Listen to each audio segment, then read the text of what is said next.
Viewers welcome to my YouTube channel. ಇವತ್ತಿನ ವಿಡಿಯೋದಲ್ಲಿ ಸ್ಕ್ರೀನ್ಶಾಟ್ನ ಯಾವ ಥರ ಡಿಫ್ರೆಂಟಾಗಿ ತೆಗೆಯೋದು ಅಂತ ತಿಳಿಸ್ಕೊಡ್ತೀನಿ. ಅದಕ್ಕಿಂತ ಮುಂಚೆ ಯಾರಾದರೂ ಹೊಸ ನೋಡ್ತೀರಾ ಪ್ಲೀಸ್ ಸಬ್ಸ್ಕ್ರೈಬ್ ಮಾಡ್ಕೊಳ್ಳಿ. ಬನ್ನಿ ವಿಡಿಯೋ ಶುರು ಮಾಡೋಣ. ಸ್ಕ್ರೀನ್ಶಾಟ್ನ ಯಾವ ಥರ ತೆಗೆಯೋದು ಅಂತ ತಿಳಿಸ್ಕೊಡ್ತೀನಿ. ನೆಕ್ಸ್ಟು ಇಲ್ಲಿ ಎಸ್ ಕ್ಯಾಪ್ಚರ್ ಮೇಲೆ ಕ್ಲಿಕ್ ಮಾಡಿದ್ಮೇಲೆ ಇಲ್ಲಿ ನಿಮಗೆ long screenshot, rectangular screenshot, funny screenshot ಅಂತ ಆಪ್ಷನ್ಸ್ ಕಾಣಿಸುತ್ತೆ. ನಿಮಗೆ ಲಾಂಗ್ ಸ್ಕ್ರೀನ್ಶಾಟ್ ಬೇಕಂದರೆ ಲಾಂಗ್ ಸ್ಕ್ರೀನ್ಶಾಟ್ ಮೇಲೆ ಕ್ಲಿಕ್ ಮಾಡಿದ್ಮೇಲೆ ಇಲ್ಲಿ ಗ್ರೀನಲ್ಲಿ ಕಾಣಿಸ್ತಿದೆಯಲ್ವಾ, ಅಷ್ಟು ಮಾತ್ರ ನಿಮಗೆ ಕ್ಯಾಪ್ಚರ್ ಆಗುತ್ತೆ.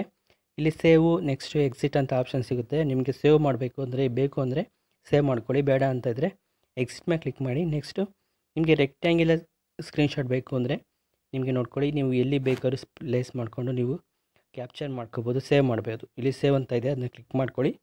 ನೆಕ್ಸ್ಟ್ ಬೇಕು ಅಂದರೆ ಅದನ್ನು ಕ್ಲಿಕ್ ಮಾಡಿ, ಬೇಡ ಅಂದರೆ ಎಕ್ಸಿಟ್ ಮೇಲೆ ಕ್ಲಿಕ್ ಮಾಡಿ. ನೆಕ್ಸ್ಟು ನಿಮಗೆ ಫನ್ನಿ ಸ್ಕ್ರೀನ್ಶಾಟ್ ಬೇಕು ಅಂದರೆ ಇಲ್ಲಿ ಕ್ಲಿಕ್ ಮಾಡಿ. ಫನ್ನಿ ಸ್ಕ್ರೀನ್ಶಾಟ್ ಮೇಲೆ ಇಲ್ಲಿ ನಿಮಗೆ ಪ್ಯಾಟ್ರನ್, ಲ್ಯಾಸೋ, ಡೂಡಲ್ ಅಂತ ಕಾಣಿಸುತ್ತೆ.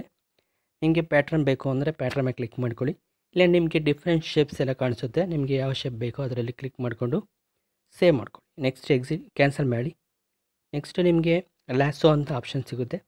ನಿಮಗೆ ಫಾರ್ ಎಕ್ಸಾಂಪಲ್ ಇದರಲ್ಲಿ ಯಾವುದೋ ಒಂದು ಏರಿಯಾ ಬೇಕಂದರೆ ಒಂದು ಸರ್ಕಲ್ ಹಾಕ್ಬಿಡಿ, ಆವಾಗ ನಿಮಗೆ ಆ ಸರ್ಕಲ್ ಮಾತ್ರ ನಿಮಗೆ ಸೇವ್ ಮಾಡ್ಕೋಬೋದು. ನೆಕ್ಸ್ಟ್ ಎಕ್ಸಿಟ್ ಮೇಲೆ ಕ್ಲಿಕ್ ಮಾಡ್ಕೊಳ್ಳಿ, ಕ್ಯಾನ್ಸಲ್ ಮಾಡಿ. ಓಕೆನಾ. ನೆಕ್ಸ್ಟ್ ಡೂಡಲ್ ಅಂತ ಆಪ್ಷನ್ ಸಿಗುತ್ತೆ. ಫಾರ್ ಎಕ್ಸಾಂಪಲ್ ಸುಮ್ಮನೆ ಸ್ಕ್ರ್ಯಾಚ್ ಮಾಡೋದು, ಈ ಥರ ಸ್ಕ್ರ್ಯಾಚ್ ಮಾಡಿದ್ರೆ ಅದೆಲ್ಲಿ ಸ್ಕ್ರ್ಯಾಚ್ ಆಗಿದೆಯೋ ಅಷ್ಟು ಮಾತ್ರ ನಿಮಗೆ ಸ್ಕ್ರೀನ್ಶಾಟ್ ಬರುತ್ತೆ. ಈ ಥರ ಡಿಫ್ರೆಂಟ್ ಸ್ಕ್ರೀನ್ಶಾಟ್ನ ತೊಗೋಬೋದು. ಈ ವಿಡಿಯೋ ಇಷ್ಟ ಆದರೆ ಲೈಕ್ ಮಾಡಿ, ಶೇರ್ ಮಾಡಿ, ಕಮೆಂಟ್ ಮಾಡಿ. ಇದೇ ರೀತಿ ನೋಡ್ತಾ ಇರಿ. Thank you for watching this video. Take care, bye.